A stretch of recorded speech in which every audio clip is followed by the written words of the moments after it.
These long dog days of summer, I mean, we just made it through a heat wave. Mama was parched through this heat wave. I was hitting up Dunkin' every single day, and I will continue to probably for the rest of my days, but especially this summer. Dunkin' is helping everyone stay cool this summer with its lineup of refreshers. These drinks are packed with bold, fruity flavors and served ice cold. It's amazing. Dunkin' refreshers are the perfect afternoon pick-me-up. I like to start my morning with them personally, and then sometimes I go back for a second one because I'm just feeling crazy. They come in a variety of delicious flavors, including fan favorites mango pineapple and strawberry dragon fruit. And then for a limited time, there's black cherry and there's pink pineapple. I'm going to tell you something right now, and it's a bold claim, let me tell you, but I stand behind it. Pink pineapple will change your life. It is so good. It has me feeling like I'm sitting in a pool, resort side, just living, honey. It's so yummy. Try your favorite flavor with green tea, sparkling water, lemonade, or Dunkin's all-new limeade. I haven't tried the limeade yet, but I'm going to. Usually I get my drinks made with green tea and occasionally lemonade, but I do really like the green tea. Or if you don't want to build your own, try one of Dunkin's curated refreshers like the Cherry Lime Ricky or the Ultimate Pink Daydream. The Cherry Lime Ricky, scrumptious. I could drink like 3 of these a day. They're so freaking yummy. Head to Dunkin' today and find your favorite refresher. Dunkin' refreshers contain less than 1% fruit juice. Limited time offer. When it comes to online college, Southern New Hampshire University is so good, it's scary. Listen, the facts don't lie. SNHU has degree programs that fit your goals, online classes that fit your life, and real support at every step. And if that wasn't enough, they've got some of the lowest online tuition rates in the U.S. This is an airtight case, you guys. Visit snhu.edu/morbid to get started. That's snhu.edu/morbid. Chilling crime cases are mysterious, but finding coverage shouldn't be. With the State Farm Personal Price Plan, you have options and can personalize your plan to help create an affordable price so you can get back to cracking all of life's bigger cases. Talk to a State Farm agent today to learn how you can choose to bundle and save with the Personal Price Plan. Like a good neighbor, State Farm is there. Head to statefarm.com to get a quote. Prices are based on rating plans that vary by state. Coverage options are selected by the customer. Availability, amount of discounts and savings, and eligibility vary by state. Hey, weirdos, I'm Ash. I'm Elena. And this is Morbid.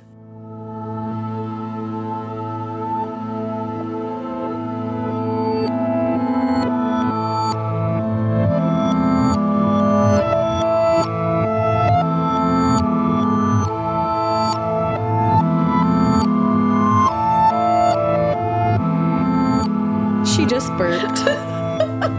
Elena just did a big, old burp. We should put it in. Man. We should keep it in. Even. That would be horrifying for people to hear first as soon as they turn on their thing. I would love it if I turned on my radio when I heard a burp. My radio. We are all kinds of fucking goofy today. We're feeling wily today. What's your case? My case has to do with the UFO. Oh, perfect. So that's fantastic. I was like, we're feeling goofy. What's your case? Yeah, that's the right energy to take into this, I think. I'm going to talk about the Betty and Barney Hill abduction story. What? Betty and Barney Hill, I would like to start this off by saying they are such a precious couple, and I love them both. I love them both so much. And you will also love them by the end of this. They just seem delightful in every way. I already love them right now. And, you take what you will from this, but I think it happened. I think UFOs are real. In fact, I wanted to shout out a new show that, well, it's actually not new, but it's new to me, that I've been watching on Showtime. I was telling you about it the other day. Oh, yeah. It's J.J. Abrams' UFO show, Ooh. And it is so good. It's either 3 or 4 parts. I watched the first 2, and it is like chilling. It's an interesting subject, everyone. I know sometimes it gets the old look over. People are like, nah, UFOs, I'm not really interested. And it's like, I don't know, maybe you should be. You sure about that? You sure about that? That's kind of like what the show goes over. Yeah. Like how it's been like so tawdry. But when you really look into it. We'll cover some more of these because they're very fascinating. I love them. When you get like a mass sighting, like where it's like 200 people. See one, or like the one in the Berkshires in Massachusetts where like over 200 people saw it. something's awry there. Like, we can't discount it. I love it. So let's get into this because it's quite a tale. Get into it, yeah. So we're going to start with talking about who Betty and Barney Hill are. So you can get an idea of them, how they came together, all that fun stuff. How they're the cutest couple in the nation. They're real cute. So Eunice Elizabeth Betty Barrett was born June 28th, 1919 in Newton, New Hampshire. A Cancer. Yeah, and grew up on a farm in Kingston, New Hampshire, which is a small town near the Massachusetts border. Massachusetts! Yeah. What? Farming was definitely a difficult and somewhat unprofitable life at the time, but the Barretts were a super close-knit, very cute, very supportive family. Seemed like everything was, pretty top-notch on that end. But, she was a very curious, very creative, very highly intelligent child. And she spent a lot of her early life just dreaming about escaping the farm life and going on to other opportunities. According to her college friend, Marianne Franklin, who we'll mention later too, Betty's first attempt at becoming independent and breaking out on her own was when she tried to join a traveling circus as an acrobat in training. That's incredible. But her parents wouldn't let her go. Lame. They wouldn't let her join the circus. Why not? So after graduating from high school in 1937, she enrolled at the University of New Hampshire, UNH. UNH. I've been there many times. She met and befriended her college friend that we just mentioned, Marianne Franklin there. Marianne Franklin was the only black student on that campus. Oh my God. Can you imagine being in that position? No, I cannot on any level in any galaxy. And what time period was this? This was in 1937. Oh God. So it was through Marianne Franklin that Betty learned, this is like really the first she learned about the extent of the inequality and marginalization experienced by Black Americans around the country, but particularly in the South. And this is when Betty began really taking part in advocating for liberal causes. Hell yeah. Later, Franklin said she was very active. She may have had a problem as a result of that because so many people at the time were not accepting of racial equality. So she stepped out because she met Marianne Franklin, became her friend, and was like, fuck this, I'm going to stand up for you. Hell yeah, I love that. Fuck yeah, Betty. Betty forever. Betty forever. Now, in the summer following her sophomore year, she contracted a difficult and very long-lasting abdominal infection, and it actually stopped her from going back to UNH for her junior year. She was like really sick. So instead, while she was kind of healing up and, while she was feeling better but not able to return to school, she took a job waiting tables at Rudy's Farm Kitchen in Hampton, New Hampshire. Rudy's. Hampton is like a seaside town, not far away from where she grew up. I know Hampton. And working there is when she met Bob Stewart, who was the cook at Rudy's. She was immediately drawn to Bob. This is not Barney, by the way. I was like, I don't care about Bob. She was immediately drawn to Bob. She said, he had a very warm personality. He was very charming. He's just no Barry. Now, what she said about Bob was Bob Stewart seemed like the best thing on the horizon, so I grabbed him. Oh, that's cute. No, so they dated for a little bit and got married in June 1941. And according to Betty, Bob had an ex-wife at the time, and it was then that his ex-wife heard about him getting remarried and was not pleased about it. So Betty said she picked up the 3 kids and dumped them at Bob's mother's house. Oh. And at this time, Bob's mother was not able to care for 3 young children that were her grandchildren. That's a lot. So Bob and Betty took sole custody of the children, and 3 years after this, Betty officially adopted them. Oh, wow. Yeah, and became a full-time mother, full-time homemaker. And Bob ended up getting a much better paying job at the Portsmouth Naval Shipyard because the shipyard at the time was super, super active. Okay. Because World War II was coming to a close. Oh, jeez. So lots of stuff going on. Literally everything going on in the story already. Yeah, and at this point you look like, okay, this seems positive. They took the kids. Betty stepped up and was like, you're mine now. I'm going to take care of you. But then, once he gets the job at the shipyard, all of a sudden she found out that Bob had been cheating on her with multiple women. Oh, fuck Bob. See, I knew he was no Barry. Yeah, and she said, at first I thought he was a pretty good guy, and it took me years to find out different. Oh, that's really sad. Yeah.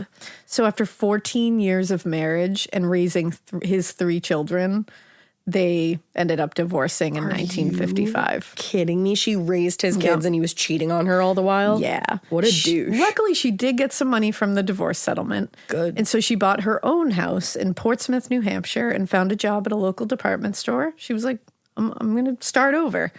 So not long after she moved into the house, she suddenly was approached by a representative from the Gulf Oil Company, and they wanted to buy the house on behalf of the company. What? She's like, I literally just bought this. Well, and then she was like, I just bought it. This is like my first independent foray into the world. Like, I'm feeling a little like Weirded territorial out. about this. Yeah. But she was like, you know what? I'm going to be a boss bitch and I'm going to negotiate the shit out of this. And she ended up getting more than twice what the company had initially offered and happily sold them the house. Betty is a boss ass bitch. So not long after, though, she was like, well, it was nice. She was like, I'm a little worried I'm going to miss that house because it was like my first independent thing, you know, like all of a sudden she was like, wait, I kind of feel like I kind of gave that up a little too quick. So she went back to the Gulf representative just out of curiosity. She was like, I'm just going to shoot my shot. And she said, what do you plan to do with that?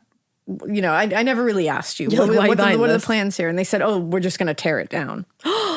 Why? And she was like, okay, how about I offer you $1 and I take the house and have it relocated to another lot and you can keep the lot. Are you serious? And they agreed. For $1. So she made twice the money they offered her on that house. And then got to keep she it. bought the house back for $1, got to keep the entire thing and just gave them the property. What a story. Yeah. Already. And she moved the house to a nearby lot and she lived there for the rest of her life. Incredible. I love that. Yeah. I'm so glad that she didn't have to give it up. I know. It really worked out. Your first house is so special. Yeah, like that you get on your own, you know? Yeah. And after what she went through, it's like, hell yeah, Betty. So in the summer of 1956, the house is being relocated from one lot to another. And during that time, Betty had to stay at a boarding house that was owned by a couple who recently moved to New Hampshire from Philadelphia. Now, while at this boarding house, she met Barney Hill. Let's go. Now, at the time, Barney was in the area on vacation with his wife, Ruby, and their young children. Oh. And stayed at the, just for a time at the boarding house while they were passing through. Initially, the Hills and Betty, they all got along very well. She liked all of them. They were all friends. They kept in touch. They decided that, you know, everything was cool. Okay. And later, Barney and his wife ended up separating in 1957. And they were not this was all long distance and stuff. Yeah. It's not like they were like meeting up or anything like that. Like they were genuinely friends. It just happened. And that they got ended divorced. up separating. Right. Immediately, he was like, he ended up talking to Betty and was like, she's such a good friend and blah, blah, Always blah. had a thing for you, Betty. And soon their friendship developed into romance. And, you know, there was no funny business beforehand. It doesn't sound like it. It was just friendship that developed into something else. That's beautiful. Now let's talk about Barney. Let's. So I think I Barney was calling Hill- him Barry earlier. I'm sorry. That's okay. I kept saying he's no Barry. I mean, that guy was no Barry either. That's he the was thing. Bob. He So, was- so you were right. He was not that. So Barney Hill was born July 29th, 1922. What does that make him? July 29th? Hold on. My brain is farting. Fucking. Okay, my sister's birthday is July 25th, and she is a Leo. So I think that's Leo. Okay, Yeah. I'll take it. So a Leo and a Cancer. I don't know how those two things line up. Yeah, that's fine. He was born in Newport News, Virginia, but little is known about his early life. He ended up dropping out of high school and he worked a bit as a store clerk, and then he ended up joining the Army. He served there for 3 years as a truck driver in World War II. He ended up being honorably discharged in 1943 after a grenade incident. Oh, wow. And it was during his time in the military that he met and married his first wife, Ruby, and they had 2 sons in the decade that followed. Okay. Now, after his discharge, he found work as a mail carrier with the post office in Philadelphia. And this is when he became very active in what was, at the time, the very burgeoning civil rights movement and other community causes. He served as a committeeman for his son's Boy Scout troop. Oh. Yeah.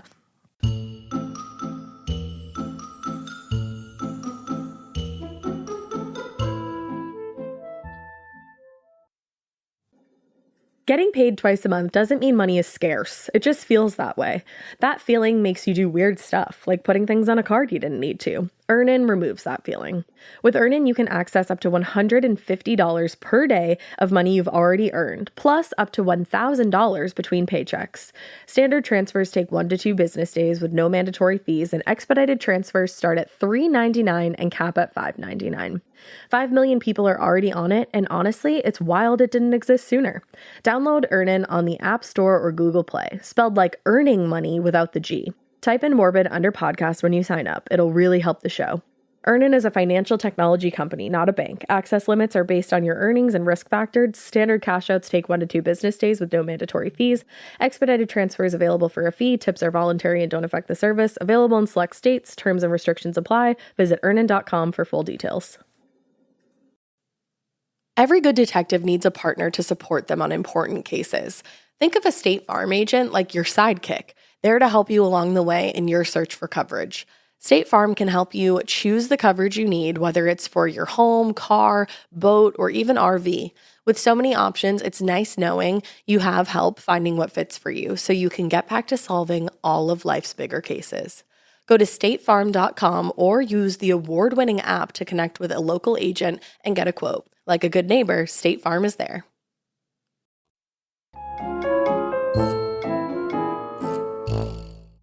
Now, at first, Betty and Barney's relationship, like I said, was long distance. They ended up really just talking through letters and phone calls. How romantic. I know, but then it changed in the summer of 1957 because she re-enrolled at UNH and took an internship position with the Layton Farm School, which was a home for delinquent girls in Philadelphia. Oh, wow.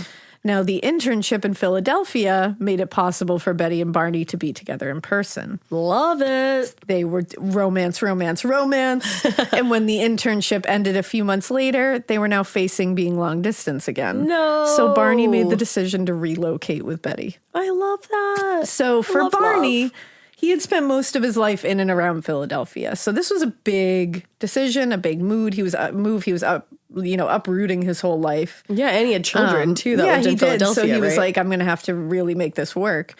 And he was also going to be relocating to New Hampshire, which was a place where he would be one of very few Black people in the entire state. Yeah. Even today, the population is only 10% people of color, most of whom live in the larger cities, not like the smaller areas. Right. So this was like, at the time, especially a big source of stress. Yeah, nerve-wracking. I cannot claim to know what this feels like. No way. So for Barney, the shift was very stressful, but he did acclimate very quickly to life in Portsmouth. Okay. So he ended up making a lot of friends very easily. Hell yeah. With the tenants in Betty's building and some of the people in her social circle. So he really just fell right into it. He had a good community. Yeah. And as a U.S. postal worker, he was able to transfer from his job in Philadelphia to one in Boston, like pretty easily. Nice. So that wasn't an issue. But the transfer meant that he would be working one of the shittiest shifts because he was transferred in. Which happened to be opposite Betty's schedule, so they hardly saw each other at first. Oh, that sucks. And it's like they're just getting out of this long distance thing. Now, when Betty and Barney married in May 1960, their work schedules were so intense that they couldn't even take a honeymoon at first. They had to go right back to work after getting married. That. It would end up being 16 months before Barney was able to take time off from his postal route to actually go on a belated honeymoon. Oh my God, that sucks. So on September 15th, 1961, he finally got approval to take a few days off from his job.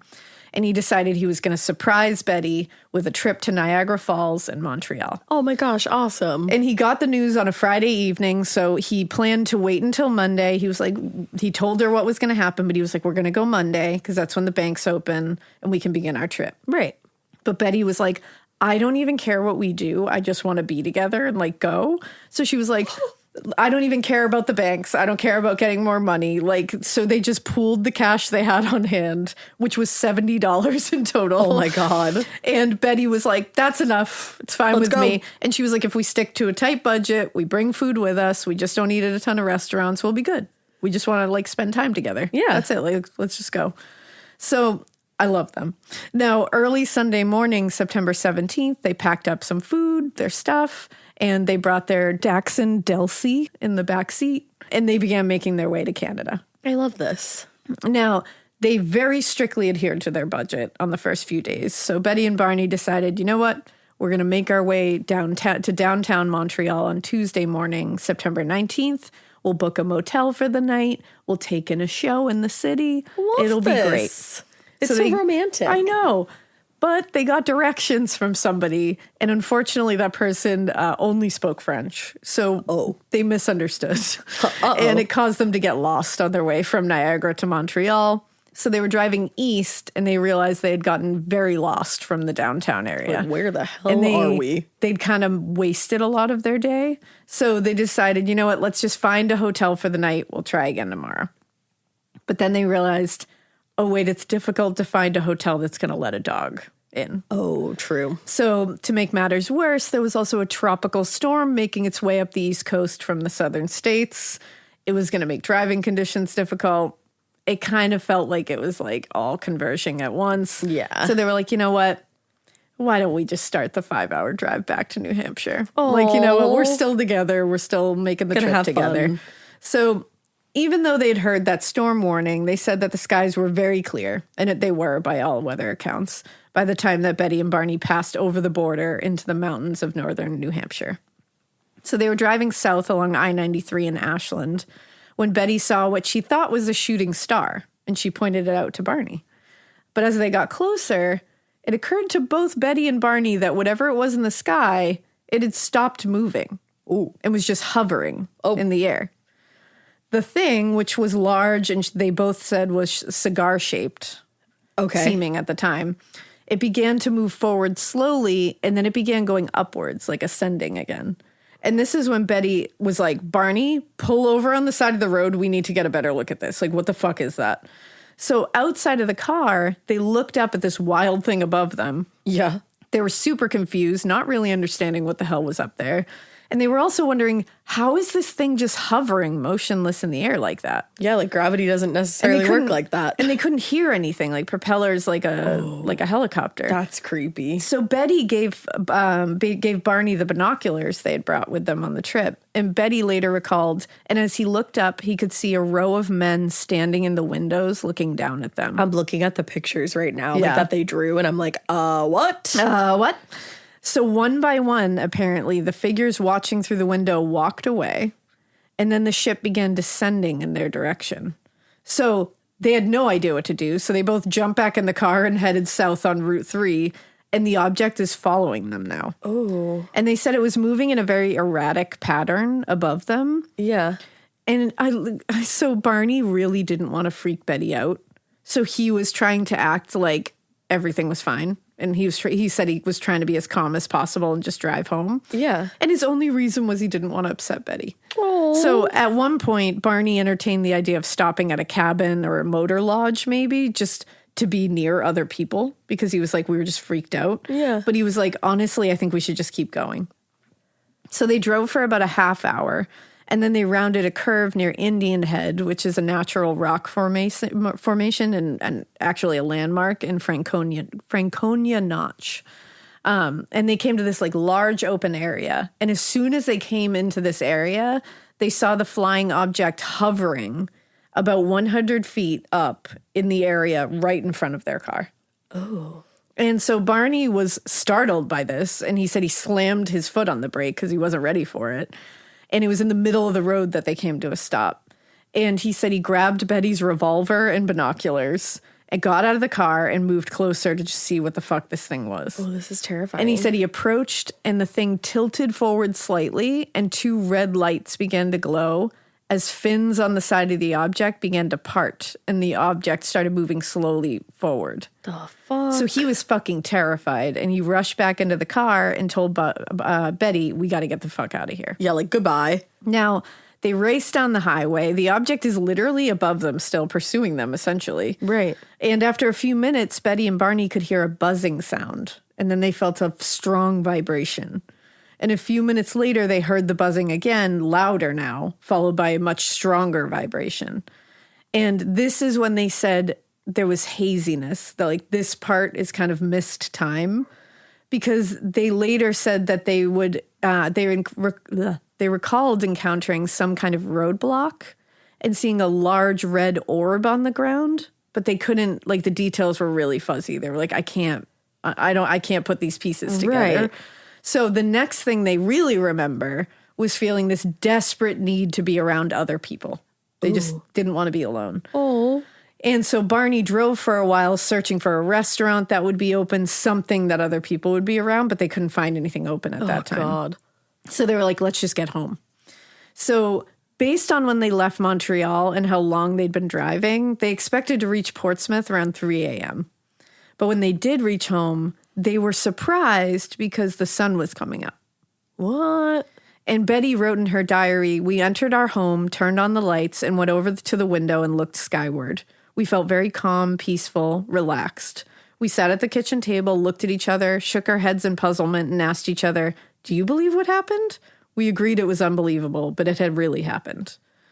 So they're exhausted, Yeah. confused. They're don't like, know what the happened to fuck's this going chunk on. of time? And Benny and Barty decided, let's get some sleep. Let's have a little nap, like sleep it off, see how we feel in the morning when we wake up in a few hours. Sure. And when they woke up a few hours later, Barney said, "You know what? This is still bothering both of us." So he said, "Why don't you go into another room? I'll sit here and we're going to draw what we saw." Okay. So they did that.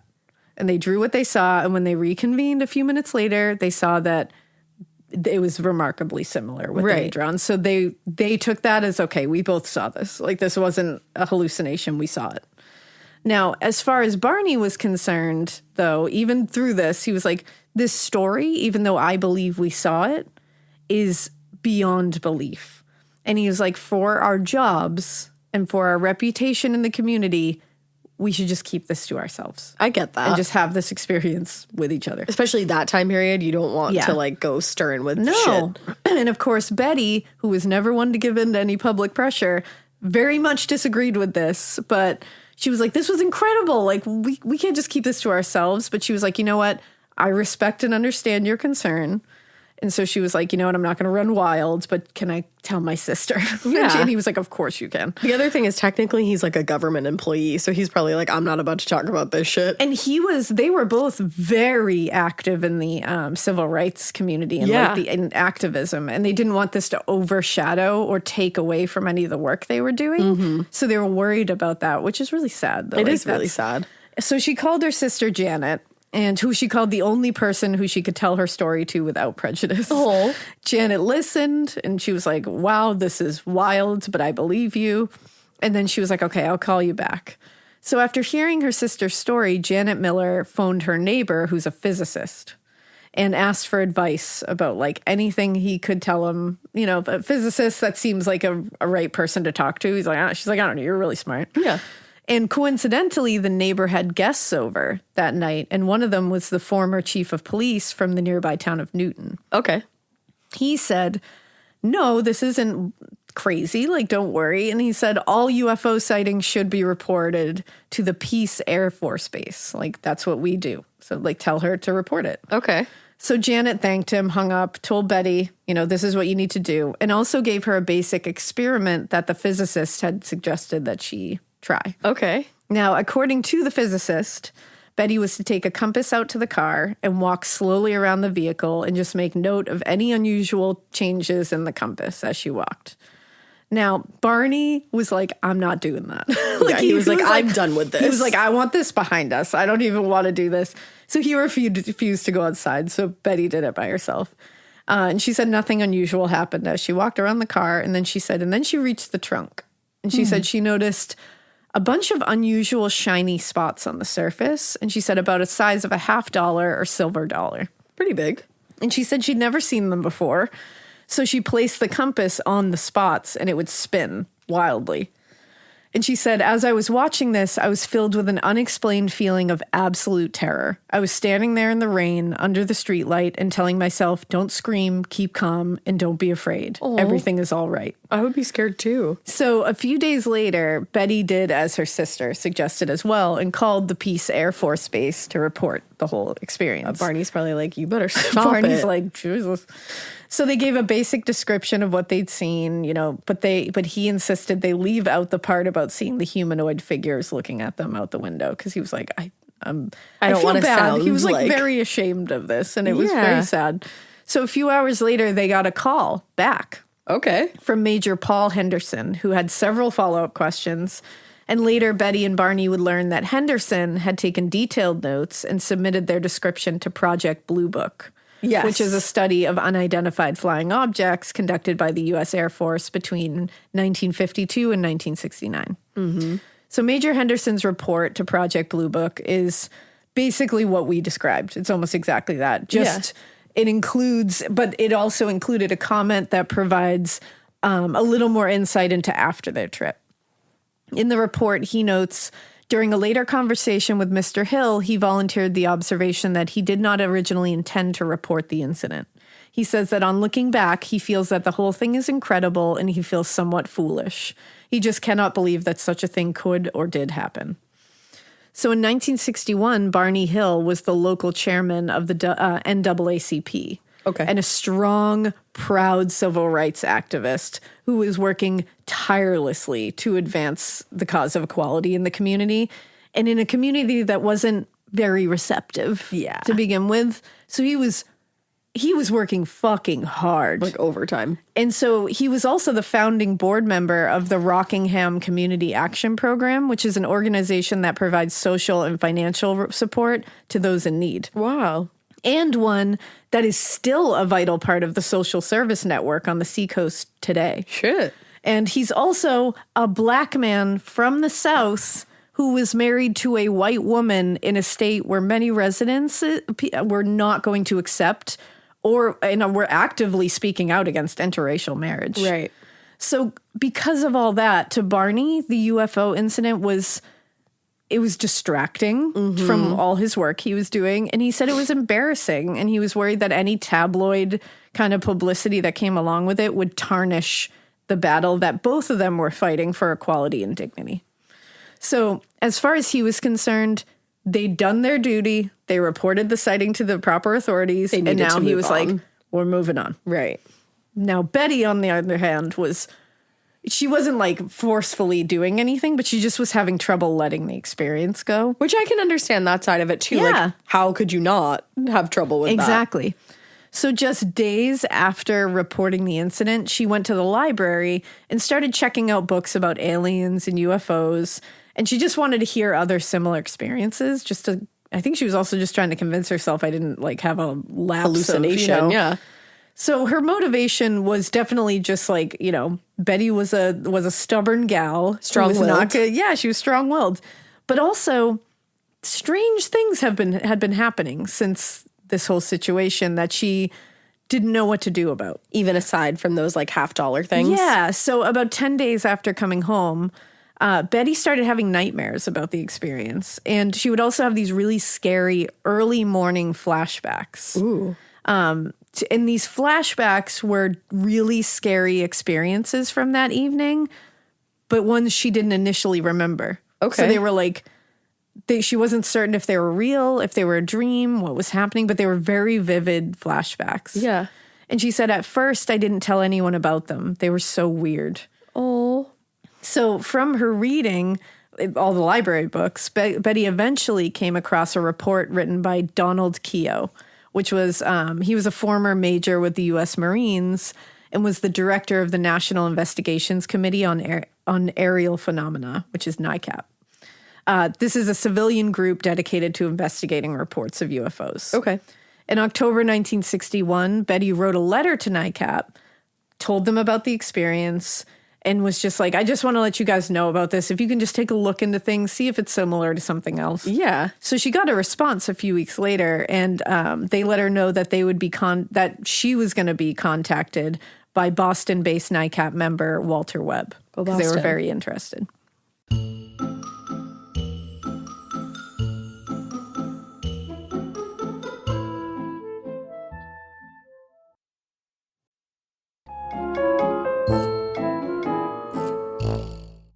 Now, a few weeks later, Webb did come in contact with the Hills and recorded their story for NICAP in a report titled A Dramatic UFO Encounter in the White Mountains of New Hampshire.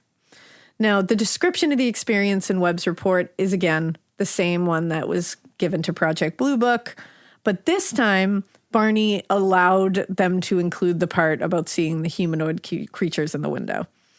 But it was really the missing time That was the thing that was really bothering the Hills, like would that freak time me period. out. It was like, this is all weird, yes, but like we're more concerned what the fuck happened in this time period that neither one of us can remember. Right. And it was Webb's report that brought Betty and Barney's story to the attention of Robert Homan, who was a former interrogator for the U.S. Army, who was now working for IBM in the 1960s. Homan was really interested as well in that missing time element of their story. And as a former interrogator, he knew there were plenty of ways of recovering memories or forgotten details that could be useful. Right. They've had to do it. But contrary to apparently popular belief about this, it wasn't Homan who eventually suggested hypnosis as a way of figuring this out. It was actually his friend and fellow NICAP member, Jim McDonald, who suggested that.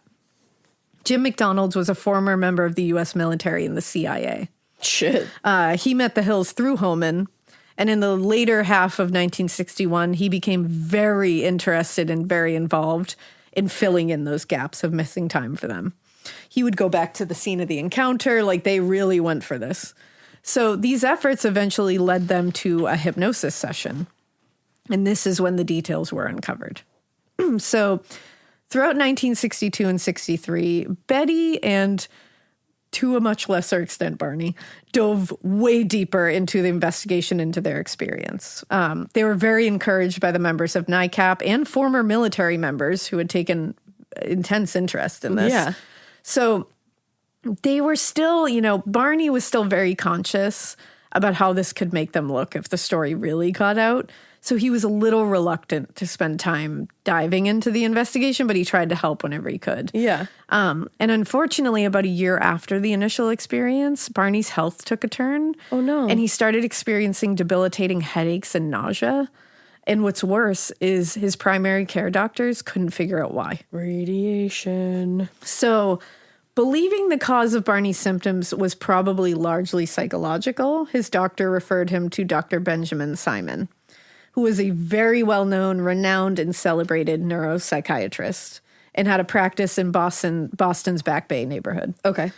So according to Betty's niece, Catherine Marden, Dr. Simon, quote, was skeptical about the existence of UFOs as extraterrestrial aircraft. But he agreed to work with Barney because he was worried and he truly believed that this problem was psychological in nature. Oh, no.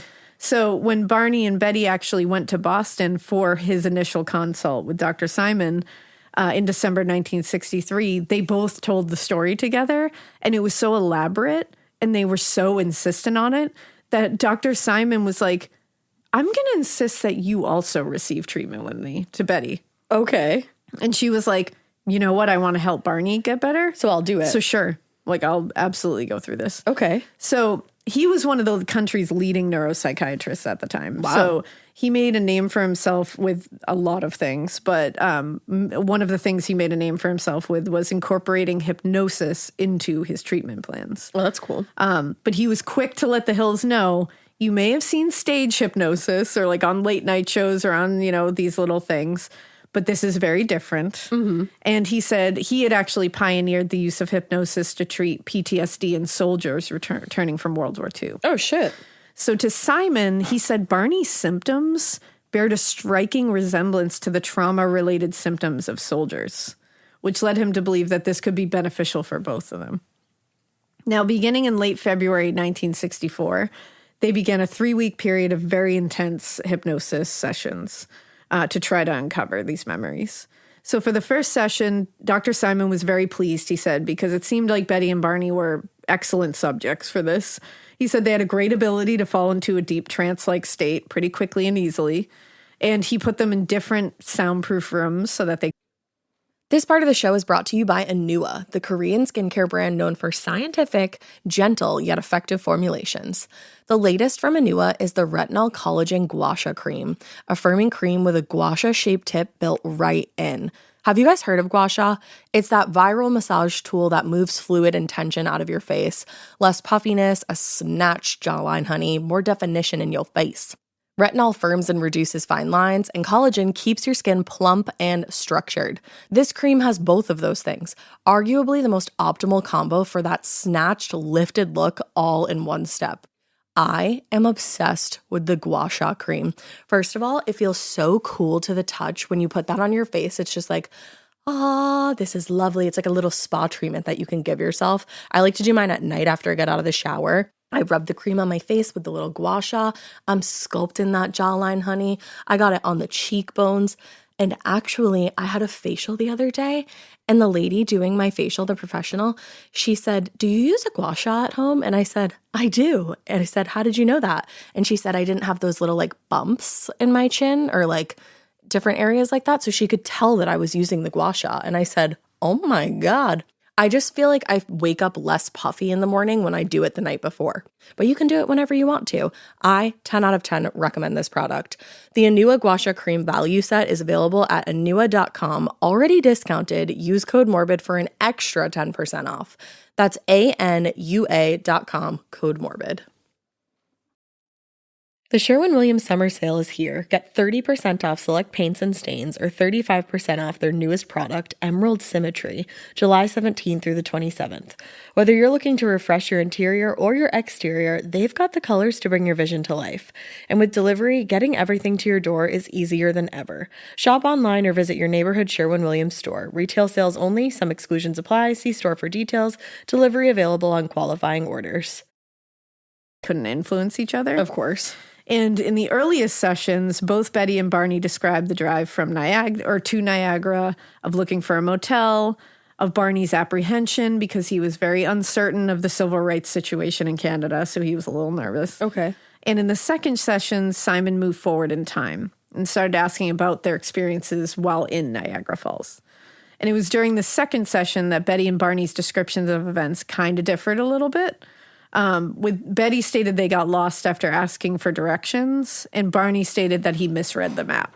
Okay. Insignificant difference in the grand scheme of things. Yeah, I don't think that's like a big thing. So through the first few sessions with Dr. Simon, it was clear that Betty and Barney's accounts of the trip differed in a lot of very insignificant ways. This is kind of hinting at the unreliability of hypnosis, because emotions factor into our perception and memories. Of course, events. yeah. Everybody perceives things differently. And this is what's interesting, because they definitely had different priorities and different focuses on this trip. Right. And I think it really colored their experience, because in the transcripts of Barney's hypnosis sessions, it's clear that the trip to Canada or anywhere at that time was really stressful for him and dominated by anxiety and concerns over how them as an interracial couple would be received in unfamiliar parts of the USA and Canada. I hate that he had to even go through that while he was on his honeymoon. Yeah, that was his main concern. Or that anybody has to go through that. And in Betty's accounts, hers are focused on the logistics of travel and the anxieties about reaching their destination. Right. So this is, I don't believe their inconsistencies and discrepancies are like deceit on Indian's part, because they're very insignificant and not, like the deceit wouldn't make sense. And it's not the details of like the abduction incident itself or whatever. I think it's just that there's obvious differences in their priorities and fears and worries. And it during makes this trip. sense. And it comes out during hypnosis. Right. Which is interesting. Yeah. Now, by late March, Dr. Simon had done a ton of sessions to establish a baseline. Okay. And he was finally ready to go into the experience. So Betty and Barney, at first, both described the scenario the exact same way that they did to the authorities at Peace Air Force Base in NICAP. And still under hypnosis. Still so that's under cool hypnosis. and like interesting. And Barney said while the craft was following them down the highway, he said, I began to feel very alarmed and hope for some traffic. So again, I wanted other people to be around. Right. Now, when he came to the part of the story where they had rounded Indian Head, Barney became visibly distressed, and he actually asked to be woken up. Oh. And Dr. Simon assured him, you're safe. You're in my office. Nothing's going to happen to you. Like, please continue. Right. And so Barney said in a very anxious tone, it's right over my head. God, what is it? And I try to maintain control so Betty cannot tell I'm scared. God, I'm scared. Oh, that's like heartbreaking. Right? Now, clearly upset at this point, he began screaming uncontrollably. Oh, my God. And then became hysterical and needed several minutes to compose himself before they went on. Holy shit, did he have to get woken up? Or? And, well, I think they composed him while asleep, but then he continued, and he said this is the transcript. This is ridiculous. Oh, it's huge. Oh, my God, I can see it. It's there. And there are lights. Oh, geez, I don't believe this. I don't believe this. I don't believe this. It's huge, and there are people there, and they're looking back at me. Oh, my God, help me. If there is a God, help me. Coming closer. I'm coming closer. There's a man up there, and he's not going to let me go away. Oh, it's big, 80 feet. Look at it. Oh, look at it. 2 red lights. They're on the side of it. It's like a pancake. It looks... I'm not going to say it. I don't believe flying saucers are... I'm not going to say it. I don't ever want to say that word again. Oh, Like... so stressed even under hypnosis. I know. I'm like, oh my goodness. And he struggled to continue, but eventually composed himself enough to describe the feeling of panic he felt when he said the humanoid creatures, when he saw those humanoid creatures. He said he saw one man who he believed to be the leader. He was round-faced and reminded him of a red-headed Irishman. He said he was a not-too-big man dressed in a military-style cap and black shiny jacket with a scarf dangling over his left shoulder.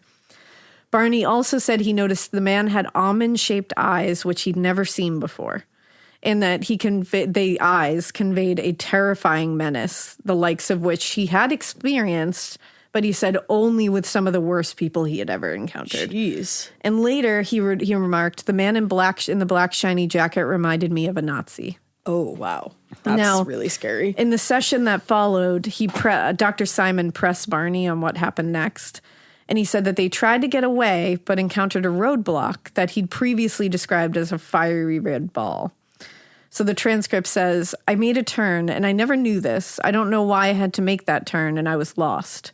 I saw I was on a strange area of the highway that I had never been before, and I was being stopped. I was very uncomfortable, but somehow the eyes of the men in the craft were telling me that I should be calm and I would not be harmed, and to relax. And I saw those men coming towards me. Ugh. In her sessions, Betty's recollection was very similar. Okay. And to the dreams that she was having after they got home.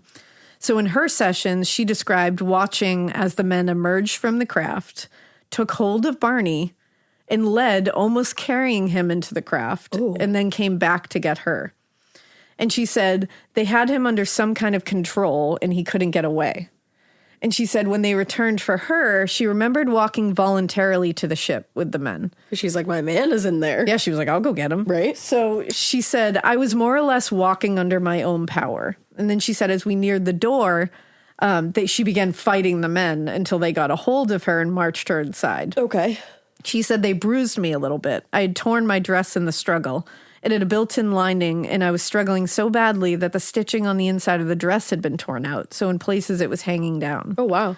Now, inside the ship, Betty described being taken to an examination room with Barney, which he described as being like a hospital operating room.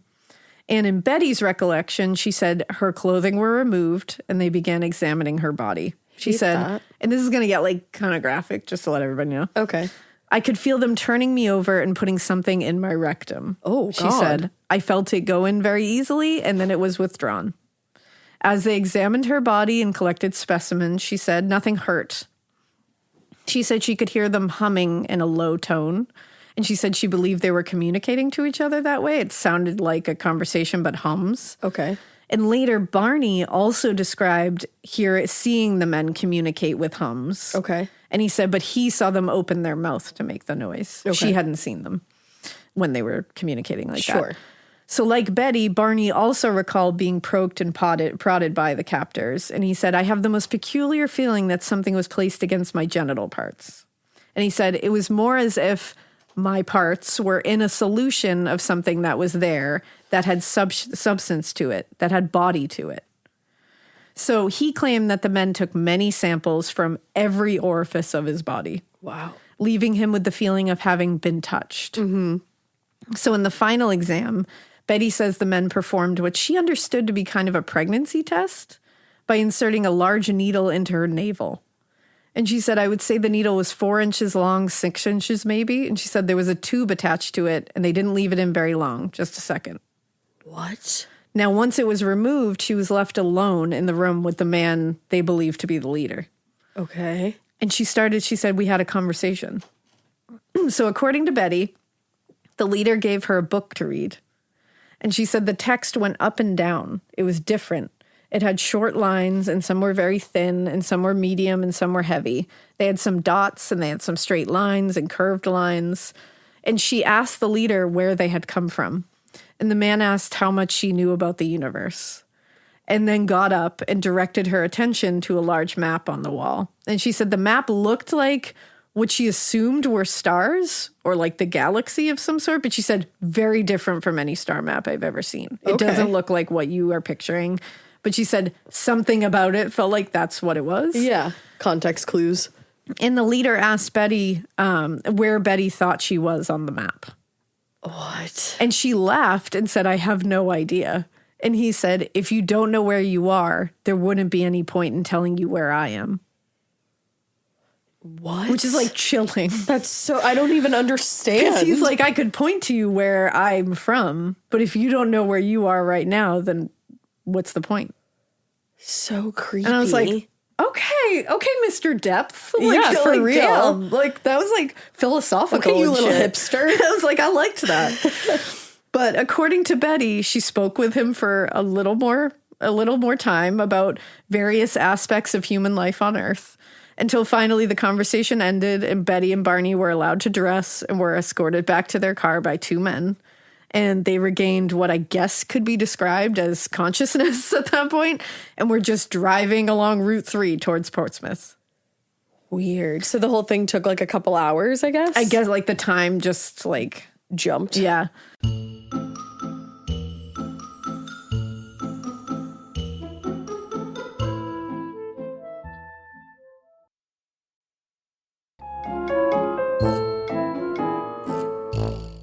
So from the moment he began working with the Hills, Dr. Simon was very clear that he had little, if any, interest in UFOs. Wow. And was entirely motivated by his desire to just help Barney Hill relieve his stress symptoms. Yeah. So when he was asked questions later, like years later, about this whole experience, he was very reluctant to engage in anything that could treat UFOs as a serious subject. He was like, Like in the introduction to a book about the Hills experience called The Interrupted Journey, he wrote, the charisma of hypnosis has tended to foster the belief that hypnosis is the magical and loyal road to the truth. In one sense, this is so, but it must be understood that hypnosis is the pathway to the truth as it is felt and understood by the patient. The truth is what he believes to be the truth, and this may or not be consistent with the ultimate non-personal truth. Okay. So when the hypnosis session was done, Betty and Barney continued their relationship with Dr. Simon through more traditional therapy as well. Over a year, actually. Wow. And they ended up being in correspondence for many years after. Like, they kept in touch. They kept the relationship. Nice. And I think Dr. Simon is like, listen, this is what was told. The transcripts are true. Mm-hmm. They both had genuine reactions. Their emotions about it were genuine. They were in different rooms when they told these stories. And they line up almost perfectly. And he's saying, they are not deceiving us. This could very well be the truth. Like the absolute non-personal truth reality. Yeah. Or it could be that both of them truly believe that this happened and that this is what they experienced in some way, shape, or form, whether it be whatever, you know what I mean? Like this could be just their truth, but we will not know. Like that's all we know is that they both came out with these things under hypnosis in separate rooms with very real emotions attached to them and no sign of deceit. That's crazy. Which is like, that's really all you can take out of that. And be like, that's pretty incredible. It is. I think that's the perfect word for it. Incredible. Yeah. And honestly, this probably would have been the end of their experience with like the world of UFOs and alien abductions, like them going through this hypnosis session. But an unexpected newspaper item in the Boston Traveler in the fall of 1965 took them out of the ordinary citizens who just went through this and dealt with it on their own kind of thing to like the biggest names in the UFO community. Yeah. So in November 1963, the way it happened is really shitty too. I feel bad for them. They didn't seek this out. I hate that. So Betty and Barney were invited by the two-state UFO study group to present their story to the group's members at a private event in Quincy, Massachusetts. The group had found out about the Hills through NICAP and had reached out to Betty at the time when she was very desperate for answers. So she was like, I'll participate to this like private event. Oh, no. You're investigators. Like you're all just Like, it's the same kind of thing as NICAP. Like, It's private. It's private. They're just trying to understand this. They're not here for publicity. And what sucks is that she didn't know, and a lot of other people didn't know, that a reporter for the Boston Traveler, John Luttrell, was in the audience that night and recorded the entire presentation. Isn't that illegal? It's a real shit move, and it gets shittier. Because you can't record people without their consent. I don't know what the situation is there. Huh. But 2 years later, in the fall of 1965, Luttrell was writing an article about another reported UFO incident in Exeter, New Hampshire, which is known as the Exeter incident. Yep. And he reached out to the Hills for comment on this, talking about this other incident. And he said he wanted to include their story in the article to kind of beef it up. And they still wanted to remain anonymous a little bit. They were like, we dealt with this on our own. We shared our story with the private group so they could do their investigation to help them. But we're not looking to be in newspapers and shit. So they declined to speak with him. They were like, no. We would and they said the only thing we will ask is do not include us in the article at all. Fair. We don't want our incident in there, and we don't want any of it. And Betty said, I do not know, this is what she had said, I do not know what effect publicity would have on Barney's position in so many of the things he is doing. That's what she had said to him. Yeah. I don't want publicity because it's going to ruin what he's done for the community. And that's been his number one thing throughout this whole process / ordeal. Being a slimy fuck and ignoring the Hills' Getting scared is one thing. Getting a thrill is, well, you want more of those in your life. The Genesis GV70 is built to thrill, baby. A thrilling yet elegant design always makes driving the GV70 an exciting adventure. Its powerful athletic stance screams performance and turns heads. Everybody's looking at you, girl, or boy, or whoever.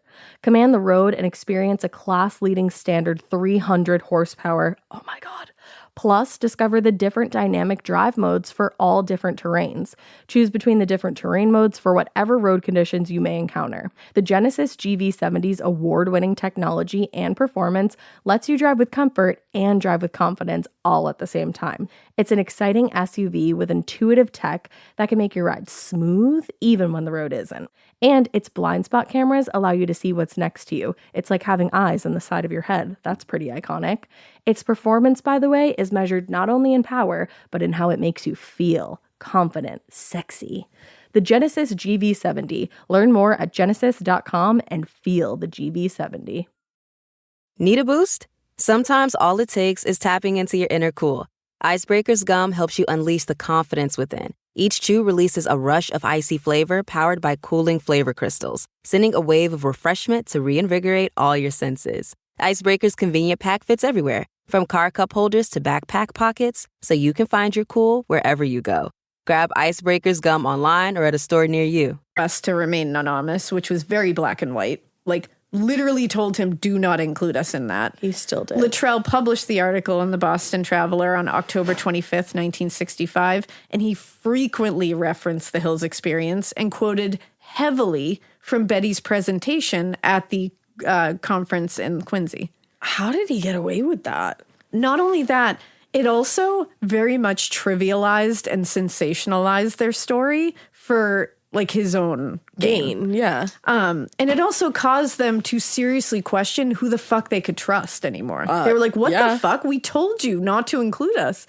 So, because aside from that presentation in 1963 to the private group and talking to the government agents they talked about with it, Betty had only told her sister and maybe like one or two close friends about the incident. Private. So the fact that he was doing this felt like a betrayal on like a massive front. What an asshole. So the article in the Boston Traveler prompted a ton of calls from reporters all around New England, all wanting comments and interviews.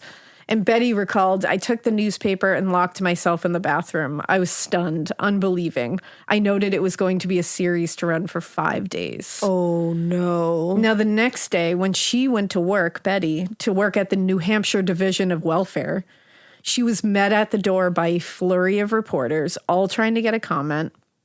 And later, when Betty and Barney arrived home after work, the phone was ringing off the hook. And they just wanted to like go on with their lives. Yeah, they did their due diligence. They did everything they were asked to do. Right. They didn't seek this.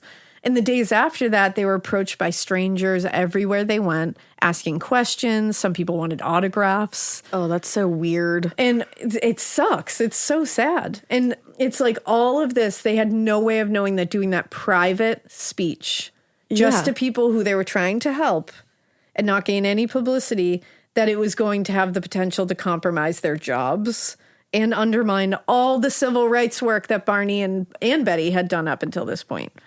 So seeing no other option at this moment, Betty and Barney were like, all right, we got to try to get in front of this now. It's out. Like, Right. So we got to take control of it. So they said Luttrell's article included their story, but also quoted them without their permission. So that was a serious misrepresentation. Right. Like, they had no way of controlling that. And it misrepresented their experience, and it misrepresented them as people. So they were like, you know what? We'll go out and we'll tell the story, and we'll be like, because now we have to. We have to now. So on the evening of November 30th, 1965, they held their own event at the Garrison Inn in Dover, New Hampshire, which was only a few miles from their home in Portsmouth. And they talked to a crowd of more than 600 people who attended. Oh my God. And- We're probably yeah. so nervous. Yeah, and Betty opened up the program by giving a brief overview of the history of UFO sightings. I love her. She said up until the 19th century, there have been over 300 scientific recordings of UFOs, and this rate has continued up until the present time. And as evidence, Betty shared stories of sailors and other respectable citizens who reported the sightings, including the recent sighting in Exeter that had started this whole thing. So with the introduction, after the introduction, Betty and Barney began the presentation part, and they told their entire version of the events. Barney said, I thought it was probably a helicopter, but I heard no familiar whirring of the propellers. I then became quite apprehensive, got back into the car, and continued driving southward. He finished telling the story, and then the audience just went nuts asking questions, wanting to know whether they appeared threatening, hostile, like very normal questions. Sure. And they answered they did not feel like, at first they were scared, but they didn't come off as hostile or threatening, and they didn't hurt them. And the audience were like, did you suffer any ill effects from this? Like, were you hurt? Did you? And Barney said, no, we feel pretty fine. And we both felt like we had just been in contact with something. And they said, alien. It's a very, very hard feeling to describe. So for Betty and Barney, so that worked out well because people were asking genuine questions And and listened respected to the them. story.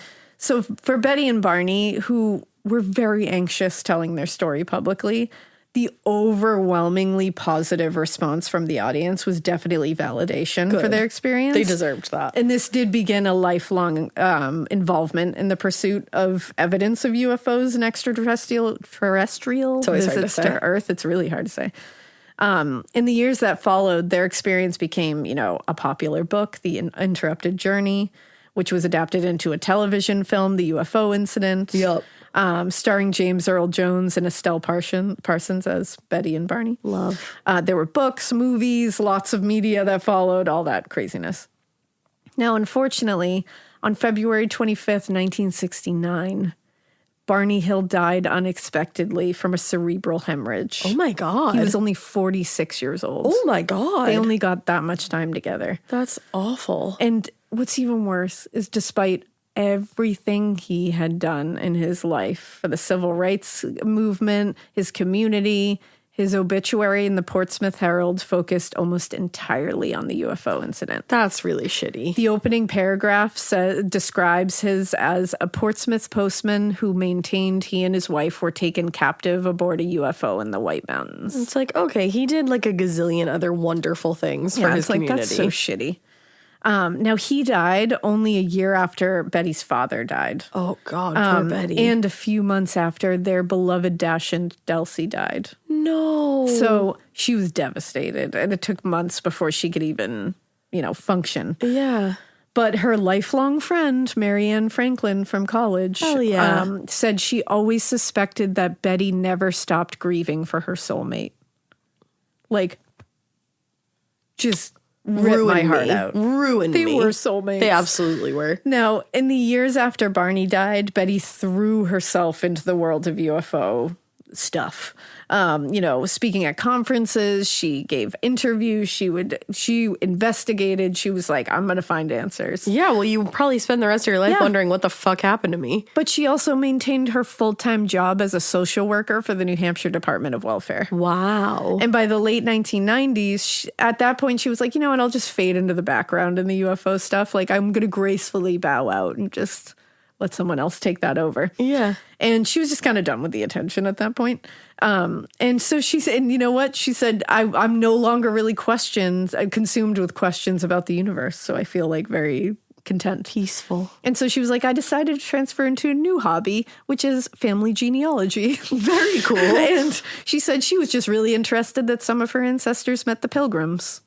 Cool. Now, on October 17th, 2004, Betty Hill died from lung cancer in the Portsmouth home she lived in since the 1950s, the one that she bought for $1 back. Back for $1. Yeah.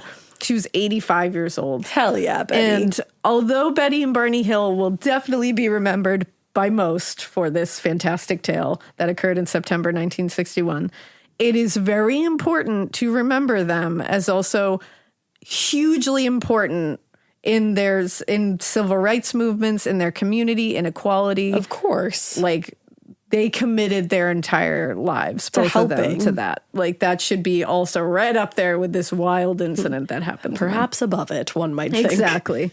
So that is the story of Betty and Barney Hill.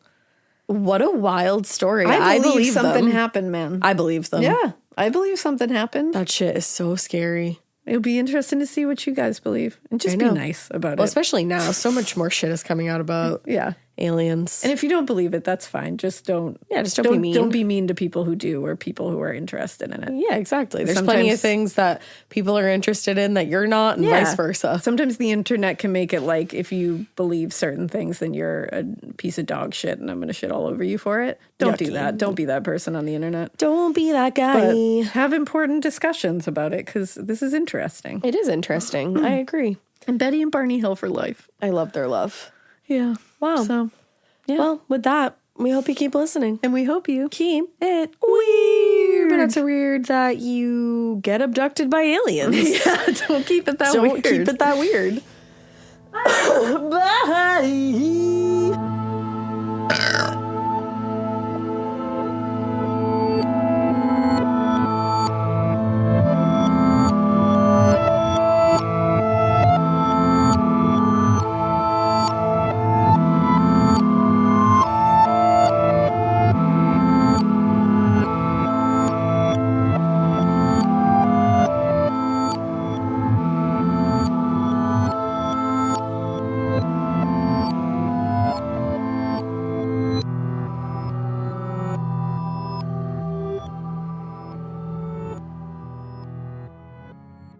You wouldn't take financial advice from a 72 hours in a single day alpha influencer, would you?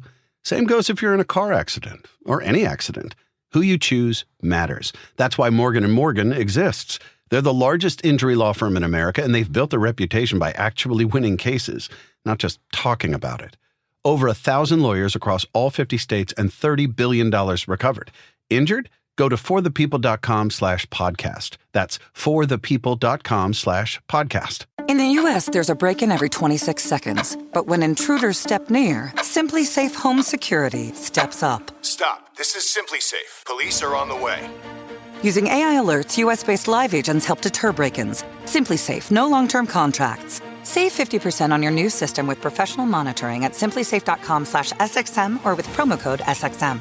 Outdoor deterrence requires a Simply Safe Active Guard outdoor protection plan starting at $49.99 a month. Visit simplysafe.com/licenses for alarm license information. Tennessee 2012.